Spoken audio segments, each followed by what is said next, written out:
into the second legs we go now over in the Champions League. That's right, those illustrious league campaign is just around the corner, guys. Can the clubs get through this tricky hurdle that is, of course, qualifying and get to that league stage? Or will they take a tumble? We're going to take a little look at that and much more next. That's right, folks, back once again with another video. Today we're taking a look at the second legs of course, the latest round of qualifying matches to see who will go through and see who will go home. That's right, we're going to get into it, all of it, in a second. If you're new, where you been, smash your subscribe. You want to shop for Champions League, Baba Novas, woo, football. We got all here under one rooski. Some big results this past week, of course, knocking the confidence for some clubs, but can they bounce back this coming week? We'll take a little look in just one second. Big shout out to the members of the patrons. You know who you are, but of course, big shout out, and of course, subscribe. So what we're going to do now, though, guys, is of course revisit my predictions for the first legs, which weren't the greatest, but then we'll get going into the illustrious second legs to see who goes through and see who goes, of course, take a tumble, maybe into the Europa League. We'll see. So here we go. Let's take a look back at the scorelines. My predictions on the left, the real deals on the right. Malmo against Copenhagen, all Scandinavian encounter, ended up with a 0-0 scoreline, not too shabby there. Dynamo Kiev losing, surprise, to Paphos. I went with the other way. KF Shkëndija, I went with a 2-0 win, got a lot of stick for it, got a lot of heat. Maybe rightly so. 1-0 winners for Qarabağ. In the end, Rangers, though, did the business of a Viktoria Plzeň, 3-0 winners. I went with a 3-1 win. Salzburg losing to Kairat. I went with a 1-0 win. Sorry, I went with a 2-1 away win there. Salzburg also got spanked by Club Brugge in their own backyard. Of course, the Club World Cup outfit getting shown up by Juniper League's finest. Meanwhile, Ludogorets Razgrad, 0-0 scoreline. I went with a 1-1 scoreline. Lech Poznań did lose to Red Star Belgrade, as did Nice, which wasn't very, very nice, but Benfica picking up the result as well. And Feyenoord and Fenerbahçe, 2-1 win it was for Feyenoord in a very, very tight encounter, including a Mr. Jose Mourinho. But that's only half time, guys. Only half time. Who, of course, will navigate through to the league phase, or get closer to the league phase anyway, and who, of course, will take a tumble to the Europa League. We're going to get into it, and of course, take a look at Copenhagen first and foremost, taking on Malmo. All the games taking place on the 12th of August, of course, including this one, as Copenhagen take on Malmo at the Parkenstadion. Jakob Nistrup is the coach there. Back-to-back games now without a win up against Malmo's Henrik Rydström. 92% form for them coming into this. And they played each other 6 times since 2005. There's been 2 wins apiece, and there's been 2 draws between the two sides, including the draw at Malmo most recently. And the last time they played at Copenhagen, it was a 1-0 win for Malmo back in the 12th of the 12th, 2019. Copenhagen coming into this on the back of a 3-2 loss also to Addis in the domestic top flight. Meanwhile, Malmo taking on Malmö this week, and they're expected to win that game. But the bookies have this one. They go in favour of Copenhagen, who I also think should wrap it up with a victory here. I'm going to go with a 2-0 win for the hosts. Copenhagen in the driving seat and should have enough to get through to the next stage of qualifying. Meanwhile, we're going to go to Paphos with that surprise result against Dynamo Kiev. Goodness gracious me. This morning coming out at the Malmö Stadion. Juan Carlos Caicedo coaching their Paphos, unbeaten now in the last 6 matches. Up against Dynamo Kiev, managed by Alexander Sharkovsky. They've won 4 of the last 5, but that one defeat was an absolute stonker. 1-0 loss to Paphos when Kiev hosted this game. Coming at you right here, right now, Dynamo Kiev bounced back with a 5-1 win over Ruka Lviv. Paphos taking on the next match will be this game. Whether expected to lose it according to the bookies, but will it be a big loss or will it be dragged into penalties? We'll see in just a second. In fact, I'm going to go with a 2-1 win for Paphos at home. Surprise, surprise, knocking Dynamo Kiev into the Europa League, it looks like, and edging closer Paphos to, of course, the Champions League phase. So maybe a surprise on my hand here. Let's go to another surprise. Qarabağ against Shkëndija Tetovo.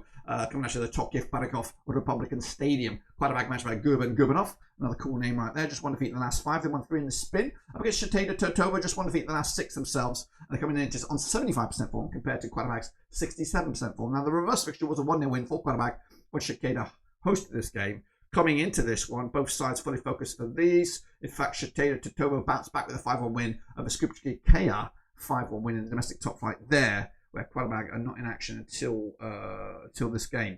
The bookies have Qarabağ overwhelming favourite here.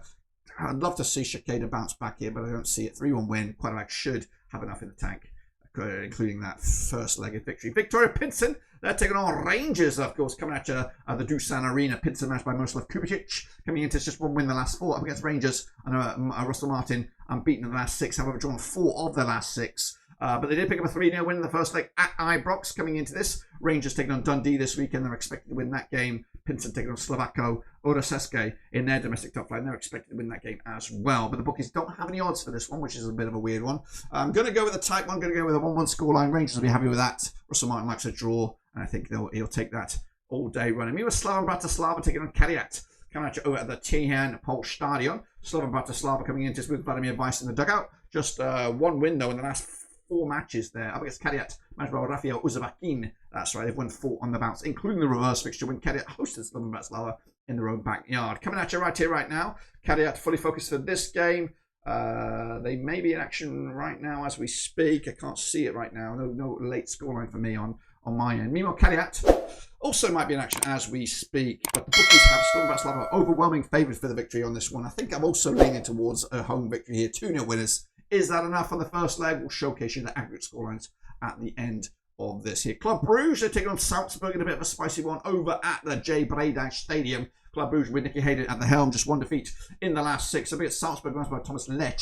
Of course, they played 3 times in 2019.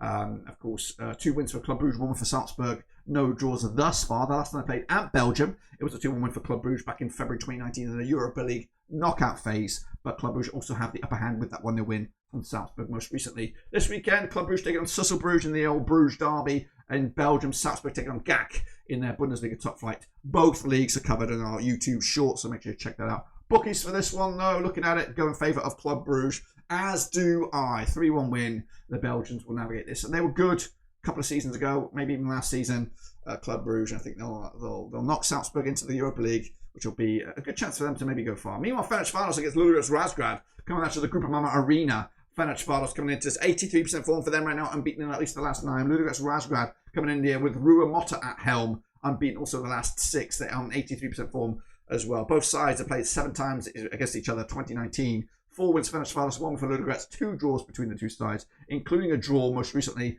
in the reverse fixture just the other week. Last time they played at this very venue, it was a 3-1 win. It was a friendly, doesn't really count. But last time they played competitively at this very venue, it was Ludogorets Razgrad winning 3-0 way back in October 2019. Coming into this, Ludogorets taking on Slavia Sofia. They're expected to win that game. That's domestically. Fenerbahçe also taking on Negatata over in Hungary. They're also expected to win that game. The bookies, though, for this one, they go with the hosts, going with them as well. 2-0 win, comfortably done to see them go through. Meanwhile, Red Star Belgrade taking on Lech Poznań, coming at you this coming 12th of August. Where are you, Red Star Belgrade? There they are, coming at you over at the Stadio Rako Mitic. They are managed by Vladan Milovic. They're unbeaten the last 6. They win 5 on the spin, of course, and 92% form for them. Up against Lech Poznań, managed by Niels Fredriksson, of course, a coach that was softly linked with Blackburn Rovers' position. They played 67% time for their 67% form for them heading into this, including a defeat, though, in the last match when they played just the other day in Poland, of course. Coming at you right here right now, Red Star Belgrade taking on TSC Pakap Topola this weekend with Poznań already kicking the ball around. I don't know the scoreline over there, but the bookies have Red Star comfortably in favour here. Got to go with a 3-0 win as well. They're an intimidating place to go, no matter what size club you are. So going to go with a victory there. Into the final couple, we've got Benfica taking on Nice, which is very Nice over in Portugal at the Estadio de Sport Lisboa and Benfica. Benfica matched by Bruno Lager, just 1 defeat in the last 6, 83% form for them right now.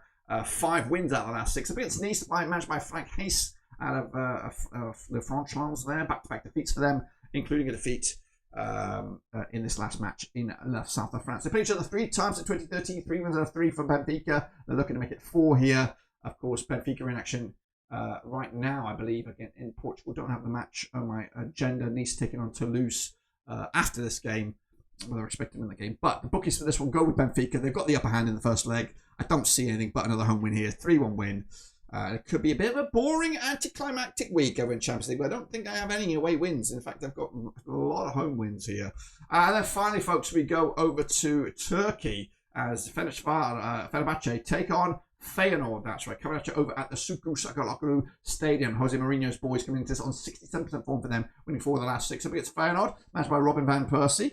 Just 1 win in the last 5 for them. But of course, they do come into this with that win in the last match in the Dutchlands just the other day. Coming at you right here, right now, looking at the run of form here. Of course, Turkey's football gets underway. It looks like this weekend. Not too sure who Fenerbahçe are taking on. Feyenoord taking on Breda in their domestic top flight. They're expected to win that game. The bookies for this one, they'll go with Fenerbahçe. It's an intimidating place to go. Do they get the win? Going to go with a 3-1 win for Fenerbahçe. And again, you've got to get your calculators out now to see who goes through, who goes home. with the aggregate scoreline. So here we go. Copenhagen will have enough in the tank. Going to go with a 2-0 win for them on aggregate. Paphos also knocking out Kiev. Surprise, a monster result right there. Qarabağ doing the business. 4-1 win over Shkëndija, comfortably through there. Plzeň losing, of course, to Rangers. Rangers going through to the next phase. Slovan Bratislava just have enough. 2-1 win over Kairat to knock them out. Brugge also through. Salzburg take a tumble. Fenerbahçe get, of course, the aggregate scoreline there. 2-0 winners with that second leg. Red Star Belgrade, 6-1 win over Lech Poznań. They're comfortably through. As are Benfica, 5-1. And Fenerbahçe turn it all around